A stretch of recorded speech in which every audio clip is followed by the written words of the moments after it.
नमस्कार, आप देख रहे हैं न्यूज नेशन में हूं पिनास त्यागी। रात के 8 बज चुके हैं और खबर कट की पहली वीडियो रिपोर्ट में आपको दिखाते हैं हरियाणा के फरीदाबाद में हुए बेकाबू बवाल की तस्वीरें।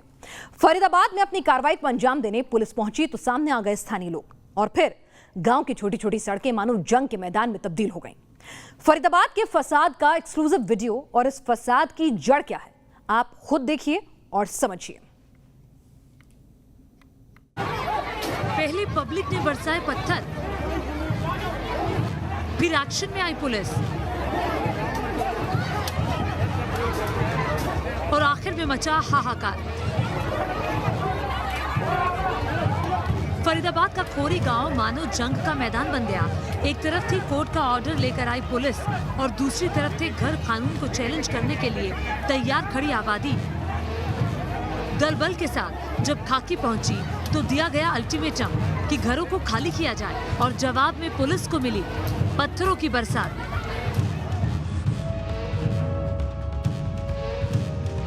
आसमान से तपती गर्मी और सर पर पड़ते पत्थर, बस इतना तो पुलिस का सर घुमा देने के लिए काफी था। पुलिस ने आप देखा ना ताप देखा, पत्थरों का जवाब डंडों से देना शुरू कर दिया। जो भाग सका वो भागा और जो पुलिस के हत्थे चढ़ा उसकी हालत कुछ ऐसी हुई।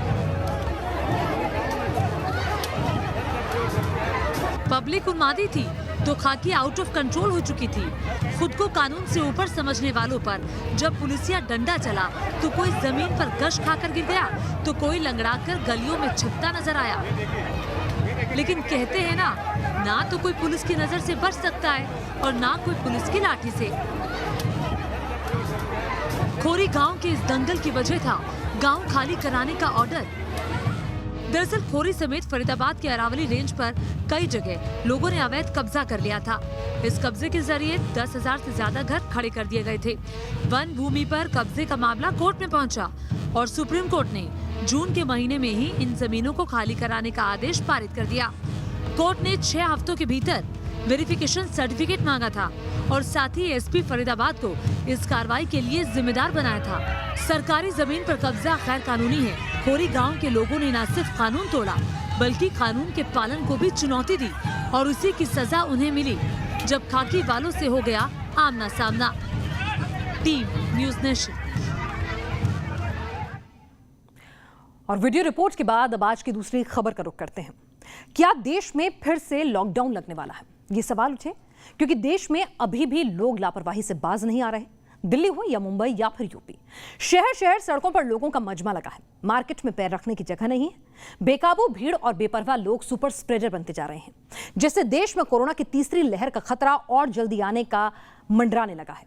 कहीं ऐसा ना हो कि इन सुपर स्प्रेडर्स की वजह से देश में लोग फिर से कैद में जीने को मजबूर हो जाएं।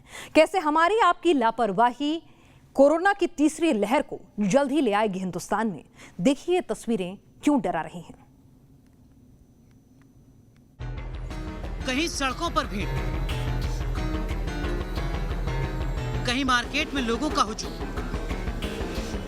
तो कहीं सब्जी मंडी में लगा जम। देश में कोरोना का मीटर डाउन हुआ था। लोगों को लॉकडाउन से राहत मिली, लेकिन ढील मिलते लोग लापरवाह और निकल पड़े फिर से किलर कोरोना को बुलावा देने के लिए। लोगों की लापरवाही देख सरकार भी एक्शन मोड में आ गई और दिल्ली के लक्ष्मी नगर मार्केट को 5 जुलाई तक बंद कर दिया गया। लक्ष्मी नगर मार्केट बंद हुआ, खरीदारी करने वालों को दिक्कत हुई और दुकानदारों के शटर और कमाई दोबारा डाउन हो। एक्शन लक्ष्मी नगर पर हुआ, लेकिन अगर लोग लापरवाह रहे तो करोल बाग, सरोजनी नगर और खारी बावली में भी दुकानों पर ताला लगेगा, क्योंकि यहाँ भी खरीदार और दुकानदार किसी को कोविड प्रोटोकॉल की मानो कोई परवाह नहीं। बंद करवाना चाह रहे हो काम धंधा, फिर लक्ष्मी नगर बंद हो गया ऐसे ही, तो फिर लापरवाही क्यों बरत रहे हो? ये गर्मी बहुत, बड़ी मुश्किल से काम धंधा शुरू हुआ है, दोबारा चाह रहे हो क्या बंद हो जाए? बेरोजगार है ना, पैसा भी तो होना चाहिए नया नया मास्क खरीदने के लिए। अच्छा, तो मतलब आपको लग नहीं रहा है कि गलती कर रहे हैं? नहीं, गलती तो नहीं कर रहे ना, बार बार गिर जा रहा है तो अब क्या कर सकते। ऐसी ही बेतुका दलील और लापरवाही का नतीजा है दिल्ली में फिर से कोरोना ऊपर उठता नजर आने लगा है। 26 जून को दिल्ली में कोरोना के 85 केस मिले। 27 जून को कोरोना के 259 मामले सामने आए। हालांकि 28 जून को थोड़ी राहत जरूर मिली और केस घटकर 59 तक जा पहुंचे, लेकिन 29 जून को फिर कोरोना के केस में दुगनी रफ्तार दिखी और आंकड़ा एक बार फिर 100 के पार जा पहुंचा। आंकड़े बताने के लिए काफी है कि किस तरह लोगों की लापरवाही कोरोना फैला रही है। सिर्फ दिल्ली ही नहीं, देश के कई राज्यों में लोग सुपर स्प्रेडर बनकर कोरोना को न्योता दे रहे हैं। चाहे मुंबई का बोरीवली वेजिटेबल मार्केट हो, या फिर वाराणसी की सब्जी मंडी, या फिर भोपाल का कपड़ा मार्केट, कहीं भी चले जाए नॉन स्टॉप लापरवाही नजर आ जाएगी। मुंबई के बोरीवली स्टेशन के बाहर इस सब्जी मंडी के पास लेकर आए हैं। आपको हम लेकर चलते हैं इस बाज़ार के अंदर, आपको दिखाते हैं किस तरह से भीड़ भाड़ यहाँ पर है और यहाँ पर भी कोरोना के नियमों का पालन नहीं हो रहा है और बड़ी तादाद में लोग यहाँ पर आपको बिना मास्क के घूमते दिखाई देंगे। इन बाज़ारों में भीड़ भाड़ जो है वो कहीं ना कहीं आने वाले तीसरी लहर को निमंत्रण देते दिखाई दे रहे हैं। वीडियो जर्नलिस्ट कामेश हल्दे के साथ Pankaj Mishra, news nation, Mumbai. Delta plus पैर पसार रहा है और ऊपर से ये लापरवाही कैसे जानलेवा साबित हो सकती है। लगता नहीं हमने दूसरी वेव में कोरोना से हुई तबाही से कुछ सीखा है, लेकिन इस बीच सुप्रीम कोर्ट ने जरूर कुछ दिशा निर्देश लोगों को थोड़ी राहत देने के लिए दिए हैं। कोरोना से हुई मौतों को लेकर सुप्रीम कोर्ट ने एक अहम निर्देश सरकार को दिया। इस निर्देश के मुताबिक देश में कोरोना से जिन लोगों की मौत हुई है उन सभी को सरकार मुआवजा दे। हालांकि कोर्ट ने मुआवजे की राशि तय नहीं की है, लेकिन सरकार को कहा है कि वो एक फिक्स रकम तय करे।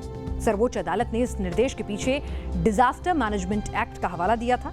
साथ ही कोर्ट ने नेशनल डिजास्टर मैनेजमेंट एजेंसी को 6 हफ्तों के अंदर मुआवजे की गाइडलाइंस और रकम को लेकर जवाब देने के लिए भी कहा है। कोर्ट के निर्देशों में यह भी कहा गया है कि जिन लोगों की कोविड से मौत हुई है उनके डेथ सर्टिफिकेट में मौत का कारण कोरोना दर्ज किया जाए।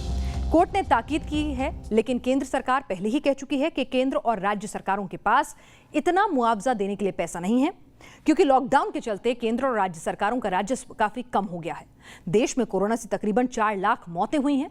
अगर हर शख्स को 10 लाख का मुआवजा भी दिया जाए तो यह आंकड़ा हजारों करोड़ में पहुंच जाएगा।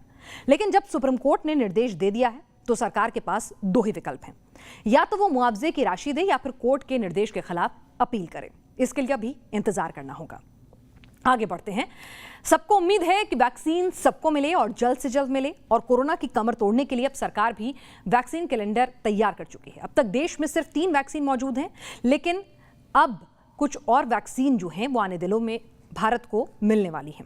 सरकार ने सुप्रीम कोर्ट में जो जानकारी दी है उसके मुताबिक दिसंबर तक भारत में कोविशील्ड की 50 करोड़ वैक्सीन मिल जाएंगी, कोवैक्सीन की 40 करोड़ डोज उपलब्ध होंगी, बायोलॉजिकल ई की 30 करोड़ डोज उपलब्ध होंगी, जाइडस कैडिला की 5 करोड़ डोज मिल जाएंगी, स्पुतनिक वी की 10 करोड़ डोज मुहैया होंगी। मॉडर्ना की वैक्सीन को भी भारत में इमरजेंसी अप्रूवल मिल गया है, यानी दिसंबर तक तकरीबन 150 करोड़ वैक्सीन डोज मिल जाएंगी। और इस गुणागणित के हिसाब से सरकार का दिसंबर तक पूर्ण वैक्सीनेशन का टारगेट सही लगता है।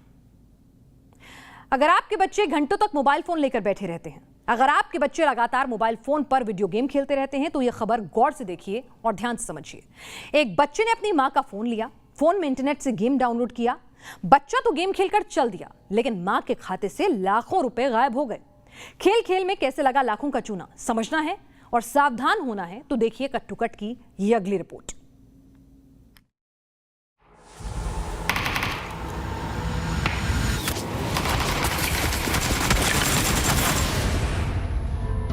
क्लिक क्लिक और 3,22,000 फुर सुनकर आपके भी होश उड़ गए होंगे, लेकिन ये हुआ है कांकेर की एक मां के साथ, जिनके बच्चे की गेमिंग की आदत की कीमत चुकाई गई 3,22,000 के साथ।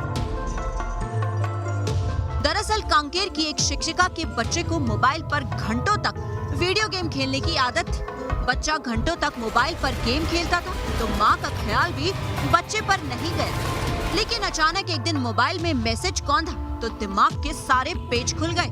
मां के मोबाइल से बेटे ने वीडियो गेम के लिए 278 बार ट्रांजैक्शन किए थे और एक ट्रांजैक्शन में 3,22,000 रुपए खर्च कर दिए थे। अब आप सोच रहे होंगे कि ऑनलाइन गेम में लाखों का खर्च हुआ तो कैसे, तो अब ये भी समझ लीजिए।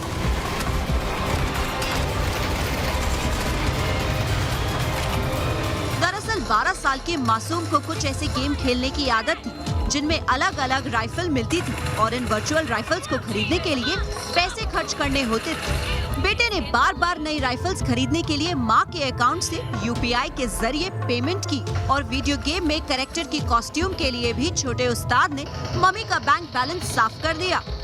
ये जो फ्री फायर गेम है इसके बारे में आपको जानना चाहिए कि ये एक चाइनीज़ ऐप है और चाइनीज़ ऐप जो हैं गेम जो हैं ये लोगों को इतना अट्रैक्ट कर रहे हैं अपने तरफ इनकी ग्राफिक और अलग अलग क्वालिटीज़ को लेके, जिस कारण से बच्चे जो हैं बड़े जो हैं इसमें पैसे पेड कर रहे हैं पॉइंट्स के लिए, हथियार ख़रीदने के लिए या नेक्स्ट लेवल जाने के लिए। तो इसमें सबसे मेन चीज़ आप देखेंगे कि यदि एक बार आपका बैंक अकाउंट यदि इससे लिंक हो जाता है ऐसे गेमों से, तो इसमें पैसे ऑटोमेटिक कटने शुरू हो जाते हैं जैसे जैसे आप लेवल में आगे बढ़ते जाते हैं। दरअसल कई ऐसे वीडियो गेम्स होते हैं जिनमें अगली स्टेज अनलॉक करने के लिए कॉइन्स या एनर्जी पॉइंट्स या फिर राइफल्स जैसी अपग्रेड के लिए पैसे मांगे जाते हैं। बच्चों को तो इतनी समझ नहीं होती कि कहां पैसे खर्च किए जाएं और कहां नहीं, और वो गेम्स में इतने खो जाते हैं कि गेम से जुड़ी हर ट्रांजैक्शन को ओके कर देते हैं। ऐसे ही गेम के दीवाने बच्चों के लिए पीएम मोदी ने पूछा था, ये पबजी वाला है क्या? Team news nation. और दुनिया में इस वक्त सबसे ज्यादा खेले जाने वाला, डाउनलोड किए जाने वाला गेम है पबजी। करोड़ों यूजर्स वाले इस गेम की लत इस हद तक नौजवानों और बच्चों के सर चढ़ी कि कई देशों में पबजी को बैन करना पड़ा। भारत, चीन, इराक, जॉर्डन, नेपाल, पाकिस्तान और अफगानिस्तान में पबजी बैन है। कई देश ऐसे भी हैं जहां स्कूलों और पब्लिक प्लेस में पबजी को खेलना बंद कर दिया गया है। इससे पहले आपको बता दें, ब्लू व्हेल नाम का गेम भी किस तरह से जानलेवा बना था। वीडियो गेम सिर्फ माँ बाप का पैसा और बच्चों का वक्त का नुकसान ही नहीं कराते, बल्कि लगातार वीडियो गेम खेलने से बच्चों की शारीरिक और मानसिक ग्रोथ पर भी असर पड़ता है। ये रिसर्च कहती है, ये डेटा कहता है। आपको बता दें कि WHO वीडियो गेम की लत को बीमारी घोषित कर चुका है। WHO ने इसे मेडिकल जुबान में गेमिंग डिसऑर्डर का नाम दिया है। गेम की लत के चलते बच्चों का स्ट्रेस लेवल बढ़ जाता है और बच्चे अधिकतर चिड़चिड़े रहते हैं। कुछ स्टडी से यह भी पता चला है कि लगातार वीडियो गेम खेलने से बच्चों में नींद की कमी और डिप्रेशन जैसे लक्षण भी पैदा हो जाते हैं। इतना ही नहीं, ऐसे मामले सामने आए हैं जहां लगातार गेम खेलने से बच्चों का मोटापा बढ़ा और उन्हें इलाज के लिए अस्पताल तक में भर्ती कराना पड़ा। चलिए देश की कुछ और अहम खबरें आपको दिखाएं, उससे पहले कैसे बाढ़ ने कुछ देशों में अपना रौद्र रूप दिखाया है। रूस जैसे बड़े देश में भी बाढ़ कैसे जमकर तबाही मचा रही है और कैसे ये पानी लोगों के लिए आफत का सबब बन गया है। देखिए cut to cut world news special में।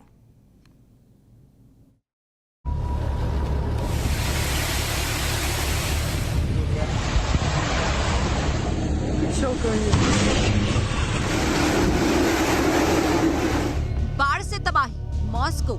तस्वीरें रूस की राजधानी मॉस्को की हैं, जहां पहले आई मूसलाधार बारिश और तेज हवाओं ने देखते ही देखते बाढ़ की शक्ल अख्तियार कर ली।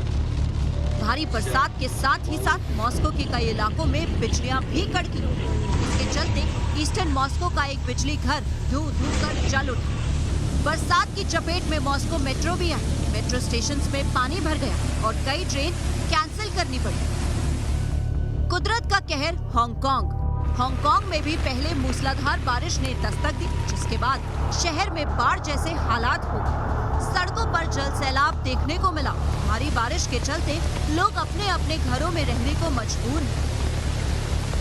ये तस्वीरें हांगकांग के लांटाओ आइलैंड की हैं, जहां भारी बारिश के चलते लैंडस्लाइड हुआ और लांटाओ बांध टूट गया, जिसके बाद सड़कों पर जल सैलाब का खौफनाक मंजर देखने को मिला।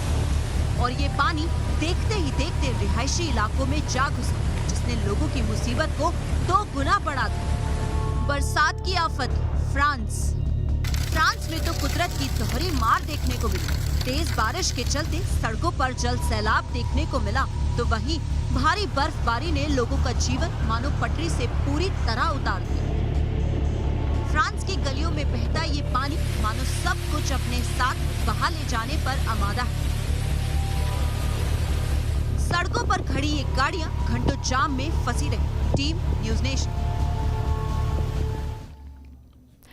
जुलाई आई, महंगाई लाई, कुछ ऐसा ही कहेंगे इंडिया वाले। 24 घंटे बाद यानी 1 जुलाई को, क्योंकि 1 जुलाई से आपका एटीएम से पैसा निकालने से लेकर गैस सिलेंडर तक पर ज्यादा रकम चुकानी होगी। पहले से ही महंगाई की मार है और अब ये और ज्यादा महंगाई कैसे आपकी जेब और बजट को झुलसाएगी, देखिए क्लियर कट महंगाई रिपोर्ट।